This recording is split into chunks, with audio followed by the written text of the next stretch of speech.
عورت جو ہے وہ بیل کی مانند ہے، اپنے آپ کو ڈھال لیتی ہے، اور اللہ سبحانہ تعالیٰ نے اس کو یہ صلاحیت دی ہے۔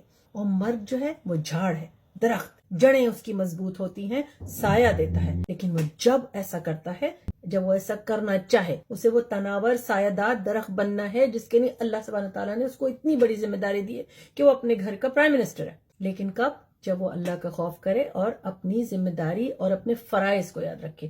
عورت بھی بیل جب بنتی ہے جب وہ اپنی ذمہ داری اور اپنے فرائض کی بات کرے، حقوق کی بات کرے، اللہ تعالیٰ نے ودیت کیے ہیں وہ حقوق آپ کو، لیکن فرائض کی بھی بات کریں، ذمہ داری کی بھی بات کریں، اور اس ذمہ داری کے ساتھ ہرگز بھی تناؤ اور مقابلے بازی کی بات نہ کریں، کیونکہ اسی کی وجہ سے شیطان آپ کے اور آپ کے شوہر کے درمیان آ جاتا ہے۔ اب مردوں کو بھی اجارہ داری کی بات نہیں کرنی ہے، شوہروں کو حکمران بننے کی ضرورت نہیں ہے، ان کو کیئر ٹیکر بننے کی ضرورت ہے۔ حاکم نہیں ہیں آپ، کیونکہ حاکم تو صرف اللہ ہے، مالک نہیں ہیں آپ، کیونکہ مالک تو صرف اللہ ہے۔ تو وہ عورت جو آپ کے نکاح میں دی گئی ہے وہ اللہ کو مانتی ہے، اور اللہ کو ہی تابعداری کرنے کے لیے وہ آپ کی تابعدار بنی، کیونکہ اللہ نے اسے حکم دیا۔ تو آپ نے ظالم و جابر حکمران نہیں بننا ہے، آپ نے کیئر ٹیکر بننا ہے، اپنے سائبان بننا ہے۔ اور اسی طرح جب وہ بیل چڑھتی ہے اور مولڈ کرتی ہے اپنے آپ کو، خوبصورت تحفے آپ کو دیتی ہے، لیکن کب؟